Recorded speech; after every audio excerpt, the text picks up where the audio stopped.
Assalamualaikum warahmatullahi wabarakatuh. Saya Rina Nur Latifah dengan NIM 201200249,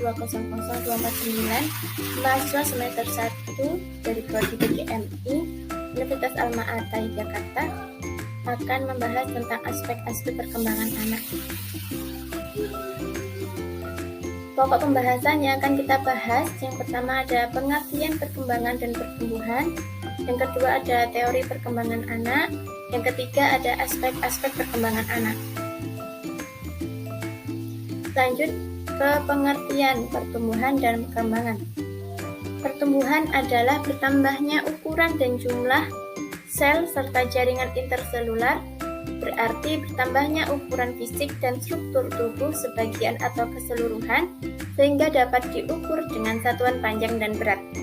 Kemudian ada perkembangan, artinya bertambahnya struktur dan fungsi tubuh yang lebih kompleks dalam kemampuan gerak kasar, gerak halus, bicara dan bahasa, serta sosialisasi dan kemandirian. Kemudian teori perkembangan anak. Yang pertama ada perkembangan psikoseksual dari Freud.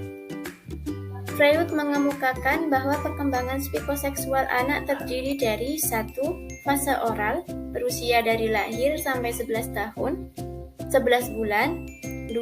Fase anal berusia 1 sampai 3 tahun. Yang ketiga ada fase polik atau oedipal berusia 3 sampai 6 tahun. Yang keempat ada fase laten usia 6 sampai 12 tahun. Dan yang kelima ada fase genital usia 12 sampai 18 tahun. Yang kemudian ada perkembangan psikososial dari Erik Erikson. Terbagi menjadi 5. Yang pertama ada percaya versus tidak percaya berusia sejak lahir sampai 1 tahun. Yang kedua ada tahap otonomi versus rasa malu dan ragu usia 1 sampai 3 tahun. Yang ketiga ada tahap inisiatif versus rasa bersalah usia 3 sampai 6 tahun. Yang keempat ada industri versus inferiority usia 6 sampai 12 tahun.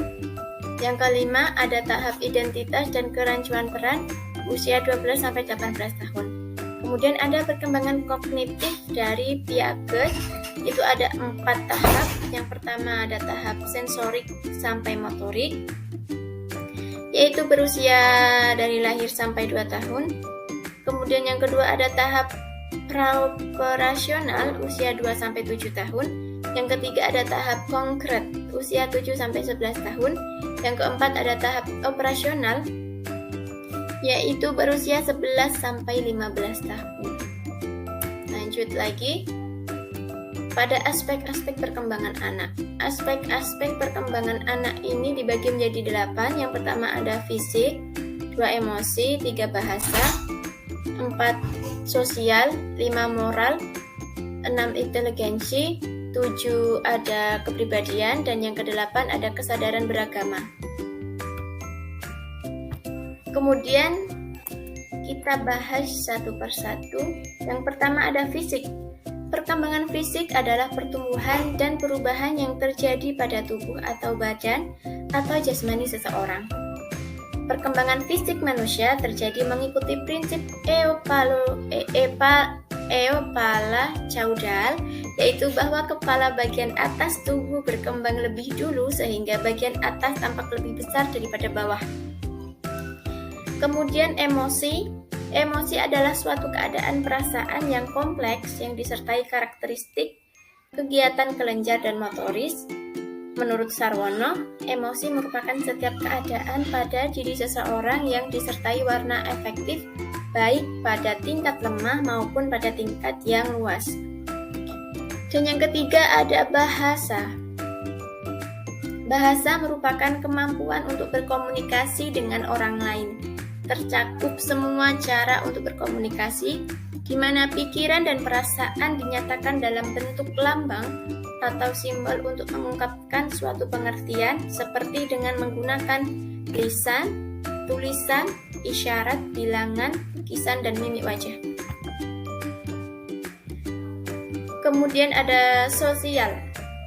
Perkembangan sosial adalah proses belajar untuk menyesuaikan diri terhadap norma-norma kelompok, moral dan tradisi, meleburkan diri menjadi suatu kesatuan, dan saling berkomunikasi dan bekerja sama. Kemudian moralitas merupakan kemauan untuk menerima dan melakukan peraturan, nilai-nilai atau prinsip-prinsip normal, prinsip-prinsip moral. Nilai-nilai moral itu seperti A. Seruan untuk membuat baik untuk orang lain, memelihara ketertiban dan keamanan, memelihara kebersihan, dan memelihara berhak orang lain. Dan yang B, larangan mencuri dan melakukan perbuatan-perbuatan jelek lainnya. Kemudian yang keenam ada inteligensi. Inteligensi merupakan satu atau beberapa kemampuan untuk memperoleh dan menggunakan pengetahuan dalam rangka memecahkan masalah dan beradaptasi dengan lingkungan. Lanjut ada kepribadian. Menurut Mikhail Dougal, kepribadian adalah tingkatan sifat-sifat di mana biasanya sifat yang tinggi tingkatannya mempunyai pengaruh yang menentukan. Kemudian yang terakhir ada kesadaran beragama.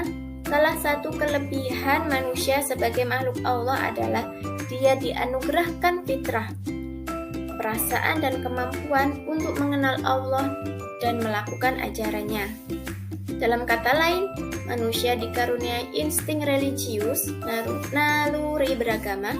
Karena memiliki fitrah ini, kemudian manusia dijuluki sebagai Homo devians, yaitu makhluk yang bertuhan atau beragama. Kita sampai pada kesimpulan pada bab ini adalah perkembangan yang terjadi pada anak meliputi segala aspek kehidupan yang mereka jalani, baik bersifat fisik maupun non-fisik. Perkembangan berarti serangkaian perubahan progresif yang terjadi sebagai akibat dari proses kematangan dan pengalaman. Dalam pembahasan mengenai perkembangan ini, banyak sekali teori-teori yang dikemukakan oleh ahli, di antaranya perkembangan psikoseksual dari Freud, yang kedua ada perkembangan psikososial dari Erik Erikson, yang ketiga ada perkembangan kognitif dari Piaget. Aspek-aspek perkembangan anak meliputi fisik, inteligensi, emosi, bahasa, sosial, kepribadian, kemudian ada moral dan kesadaran beragama. Oke, thank you, terima kasih telah melihat presentasi dari saya. Kurang lebihnya saya mohon maaf. Wassalamualaikum warahmatullahi wabarakatuh. See you.